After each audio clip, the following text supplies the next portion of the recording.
tal? Muy buenas tardes, bienvenidos nuevamente a Teogonía Universal. Les recordamos, participen con nosotros directamente en el chat del programa o si gustan dejarnos un correo de voz en la página de redholística.com. Gracias a todos los que me felicitaron pensando que ayer era el día de mi santo, no, porque era día de brujos, pero de todas maneras, muchas gracias. Lo que sí, le mandamos un abrazo y una felicitación a todas las brujitas y brujitos que nos ven.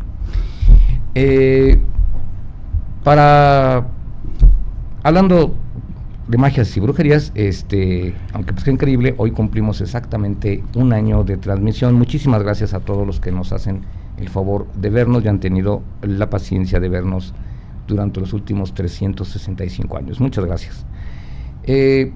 Y para terminar el tema que platicamos hace una semana, la oración, esa comunión momentánea y muy importante, trascendente en el espíritu humano, que es la oración.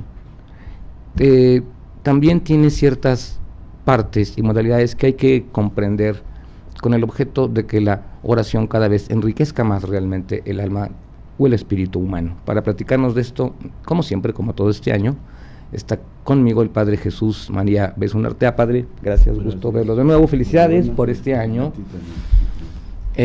Y bueno, pues entrando en materia, Padre, sí, la oración que hace uno, ese momento de reflexión y de comunión, puede ser enriquecido si se lleva con una cierta forma, un cierto método, una cierta pauta, con tal de que las cosas sean cada vez más importantes para uno como ser humano. ¿Qué nos comenta de esto? Claro, sí, pues eso es muy importante y es lo que normalmente la gente que tiene esta inquietud de oración, lo que pregunta, ¿cómo? ¿Cómo orar? ¿No? Ya ves que también fue la pregunta de los apóstoles a Jesús, enséñanos a orar, ¿verdad? Como si el orar fuera, bueno, ya decíamos el otro día que en sí la oración es algo espontáneo, ¿no? Es elevar el espíritu a Dios, pero bueno, cuando uno quiere, no sé, quizá es por el deseo que tenemos de que nuestra oración sea eficaz, ¿verdad? De que a lo mejor tenemos esa dimensión un poco intro o centrada en nosotros mismos, egoísta, de que rezamos por nosotros, que rezamos porque necesitamos rezar, rezamos porque queremos pedir algo, y quizá eso hace que la gente piense mucho en cómo usar un método que sea realmente eficaz, que consiga eso que yo quiero, ¿verdad? O si también esa persona quiere entrar en una experiencia pues profunda de comunión con Dios, pues también piensa que hace falta pues ciertas tácticas, igual que en la vida, ¿sí? Para que nuestros diálogos a lo largo de este año nos hayan aguantado escuchándonos, pues los que nos han aguantado, ¿qué será? ¿Será por la táctica nuestra o por la paciencia de ellos? No, yo creo que por la paciencia y la buena fe que nos tienen. No, pero son verdaderamente estoicos. Tú ya sabes cómo están las ciencias de la comunicación. Sí, ¿verdad? ¿Cómo no? Entonces, pues las ciencias de la comunicación humana pues tienen su paralelo también en la experiencia espiritual, de tal manera que cuando nosotros éramos principiantes en la vida religiosa, una de las actividades principales que teníamos era esta, de aprender distintos métodos de oración, ¿no? Y el maestro, nuestro maestro de novicios, que era el maestro pues del año de prueba, nos daba pues ya por escrito ciertos métodos, que si de los padres del desierto, que si de otros maestros de la Edad Media, etcétera. Y sí, se han desarrollado distintos métodos, como te decía el otro día, que es penoso que haya muchos católicos que se vayan a otros lugares a aprender a hacer oración, sin saber que en la Iglesia Católica pues existen escuelas y métodos de oración admirables que quizá han sido imitados por otros de fuera, ¿verdad? Por ejemplo, bueno, el más famoso a lo largo de la tradición monástica es el de la Lectio Divina, que lo mencioné el otro día solamente de paso, ¿verdad? Y luego pues tenemos, por ejemplo, un libro famoso de un franciscano, Francisco de Osuna, el Cuarto Abecedario, distintos libros que son cuarto, quinto abecedario, etcétera, en los cuales describe pues imagínate, en libros para describir toda la dinámica y la logística de la oración. Pues hay mucho detalle ahí, ¿verdad? Diríamos que uno de los puntos de referencia que luego Santa Teresa va a tomar, también porque te dije que sus maestros habían sido franciscanos, Francisco de Osuna, Pedro de Alcántara, Alfonso de Madrid, pues su teoría o diríamos, su forma dinámica de oración es la del recogimiento. Ahí, en eso lo sintetiza básicamente, es decir, un recogimiento que es pasivo y activo, ¿no? Pasivo en el sentido de que tú te vas a concentrar, te vas a abstraer de todo, ¿verdad?, para centrarte en Dios. Y claro, esa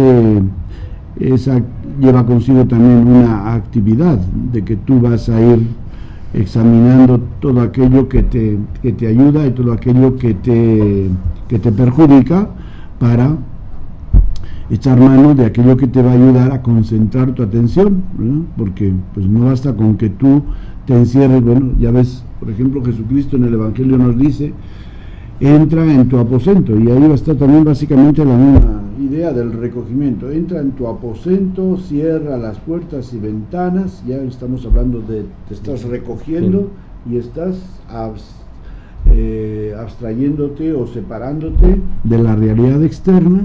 Y claro, ahora viene la actividad que tú vas a hacer, ¿no? Una vez que no basta con que tú te recojas, te metas ahí en un agujero oscuro, ¿y ahora qué? Pues ahora viene la actividad que precisamente está centrada en este método de la Lectio Divina, que ha sido pues el método monástico que comienza por los padres del desierto, y que es el método que hasta el día de hoy se sigue, sobre todo en los monasterios de monjes y de monjas, ¿no? En la vida, nosotros dentro de la orden franciscana, a pesar de que tenemos esos maestros de vida espiritual, no hemos seguido tan así metodológicamente estas formas de oración, sino que la oración del franciscano es más de contemplación. Por ejemplo, hay un testimonio muy bonito de los primeros franciscanos que no tenían libros, porque San Francisco no quería que tuvieran libros ni conventos para tener bibliotecas, etcétera. Entonces dice como Tomás de Celano, como su ejercicio contemplativo era leer el libro de la cruz. Leer el libro de la cruz. Entonces, ¿conoces el libro? No, obviamente no. ¿No? No. Pues sí lo conoces. Claro, cada vez que veo una cruz. Eso es. Pero tanto así, como el libro de la cruz. Eso le llama, pues el autor le llama libro.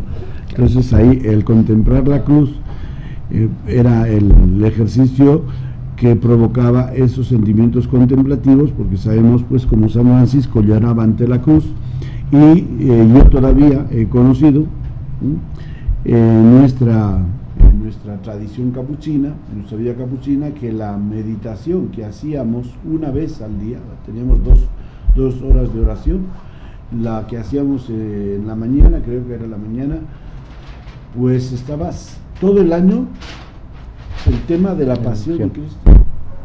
O sea que ese libro de la cruz nos lo heredaron y ha sido una constante dentro de la tradición contemplativa de oración de la orden franciscana, ¿verdad?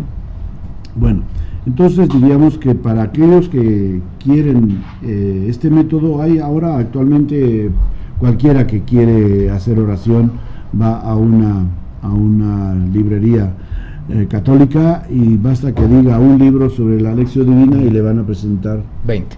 20, ¿no? O sea, se está descubriendo y se está revalorando ahora este método de la Lectio Divina, que se llama así, Lectio Divina. No se llama lectura divina, sino Lectio. Hemos conservado como este término como para darle este matiz espiritual, religioso, un poco y de lección mágico, ¿verdad? ¿Cómo no? Lectio, Lectio que divina. lectio es lectura, Es lectura. y lección. a decir lectura divina, dices, bueno, ¿y eso de divina a qué se refiere? Eso es más difícil de entender o de intuir que la lectio, que la palabra lectio, porque lectio divina, tú por ejemplo, a ver, ¿qué entiendes por espontáneamente si te digo lectio divina, lectura divina? ¿Qué entiendes? Es la lectura de escrituras sagradas o lecturas ligadas estrictamente a la idea de Dios. Ciertamente que el objeto sobre el cual recae la lectura divina es la Biblia, es el libro fundamental de la lectura divina, pero el matiz que tiene esto de divina, lectio divina, es que uno hace cuenta que Dios es el que te va a hablar, o sea, Dios te va a leer su palabra. ¿De acuerdo? O sea, cuando tú la lees y tú puedes decir, es que yo no entiendo la Biblia, no te preocupes, Dios te va a leer a ti la palabra, su palabra, te la va a leer y te la va a explicar. Y entonces para eso pues existe un método de unos cuantos pasos que, pues partiendo de ponerte en la presencia de Dios, recogerte en un lugar adecuado, etcétera, viene ahora el leer un texto, un texto de esta X.